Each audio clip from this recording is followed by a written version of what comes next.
Welcome back to Live from Paris, where it's now time for Media Watch with Nicholas Rushworth. Hello to you, Nicholas. Hi, Rebecca. It's one of the main events of the year. The big holiday here in France is upon us, the 14th of July, better known as Bastille Day. Well, together we can go cocorico. It's the big day, the national day for the French. And outside on the streets in Paris, a lot of people throwing firecrackers.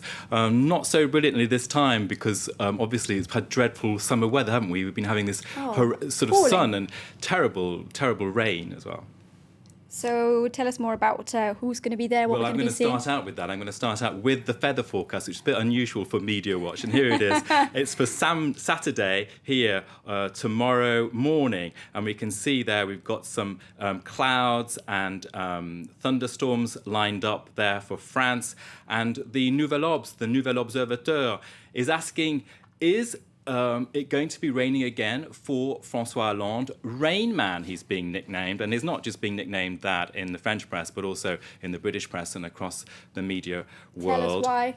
Well, of course, because every single event that he's been to, including, remember, his inauguration day, going down the Champs-Élysées, he was there pouring. I can show you the picture of that. There you can see him going down the Champs-Élysées on the May the 15th for his inauguration day. Why didn't someone give him an umbrella? Well, everyone said, why don't you wear a cagoule or a canorak or something? I suppose he would have got labelled the anorak kid there. Now, of course, we remember as well that he set off to see Angela Merkel in Berlin and his plane got struck by lightning. So this is not a casual thing. It's being tweeted a lot.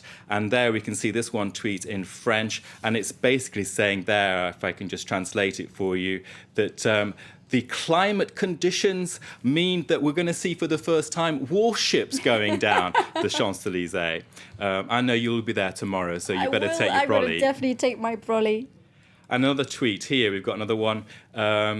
Nathalie Cordeau is saying, well, if you've got projects for going out tomorrow, forget it. Rain Man is going out, so don't bother because it'll be sure to rain, which is, of course, the Hollande. Weather gods just don't smile on the poor man, and that hashtag there is pétard mouillé, which means soggy firecrackers. Or like we might say in the UK, a damp squib. Absolutely. Perhaps a bit more than that. If it thunders and lightning, the media, the ink will flow, if I can say that. So there might be also some fireworks you're going to tell us about, not just, of course, at the Eiffel Tower, but maybe some fireworks amongst the first family tomorrow. Well, I'm going to stick with Nouvel Obs, which is also reporting on this. And there it's got another story that tomorrow, Saturday, we'll see the return of Valerie Trierweiler, who, for a reason I haven't been able to establish, is nicknamed the Rottweiler. Again, I guess because it rhymes. Well, it's a bit tame, isn't it? Or bit below the belt. We'll have to see how the 5 years go. But she is first girlfriend. And, of course, famously, a few weeks ago, she gave off that tweet, which was slamming a slam to Ségolène Royal, François Hollande's former partner, in which she supported the opponent to Ségolène Royal in the parliamentary election. Yeah. And of course, that has meant that Valerie Trierweiler has been very much on the back burner. She's been kept out of the public eye. She returns tomorrow. During a week when Thomas Hollande, the son of François, one of François Hollande's 4 children, one of their 4 children together with Ségolène Royal, he has said nobody in the family wants to even see Valerie Trierweiler. So we have a very uncomfortable situation in the family. I just noticed as well, Nicholas, in that photo there standing in the rain with an umbrella. Well, yes, of course, that rain theme. Once and again. The press is basically saying what we want to see from François Hollande, that perhaps he will try and put this all behind him this weekend, because he has a lunchtime rendezvous with the French television. He'll be interviewed around 1:15 after the Champs-Élysées parade, and he's going to be asked about Valerie Trierweiler and the whole debate surrounding, the fact that he is presenting himself as Mr. Normal, but in fact with this tweet drama, what James Creedon yesterday called the cursed tweet, it just doesn't seem to lift. There seems to be lots of questions and marks about the first girlfriend or the first lady or the first couple, if you like. So whether he will be able actually to deal with that. Now, if I can just go to one person talking about that is our own Sophie Pilgrim, and she's there saying on Hollande's first Bastille Day, expect family fireworks. So something to look out for as we do that. Some drama promised to us there then. Thanks, Nicholas.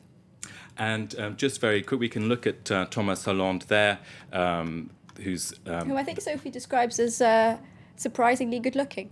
Well, there he is. We can see him there, Thomas Hollande. And it was quite surprising that he came out and said that no one in the family wants to meet Valerie Trierweiler. It fueled the drama. And I think what Francois Hollande has been trying to do is to put this to one side, because he's absolutely terrified of all those things.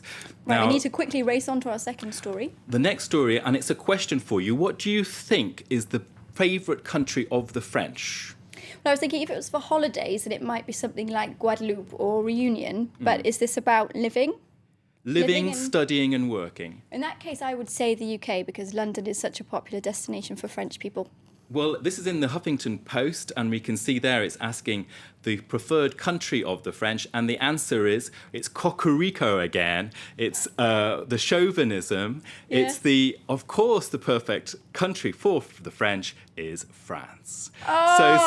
So 67% there are I'm saying... sorry, but that's lame. It's not lame. They think it's paradise. And way behind France, after 67%, we've got Canada. So a bit of chauvinism in there because it's French-speaking Canada. I thought they were being which obliged to think outside their borders, Nicholas. That's the kind of way we would think. But the French would think, no, the best place to go study is down the road. Yeah, the best place to go on holiday is the south of France. But They have good reason for saying that. For chauvinistic purposes, of course, Canada is second place because obviously it's Quebec. a French-speaking, so they want to go to Quebec. And maybe But some of the African countries third too. place, though, Australia, the very keen on outback Australia. and the koalas and the kangaroos are appealing. Oh, thank you very much for taking us through all of that. That was Media Watch with Nicholas Rushworth. Next, we're taking a look at what's buzzed most on the net this week. It is, of course, web news.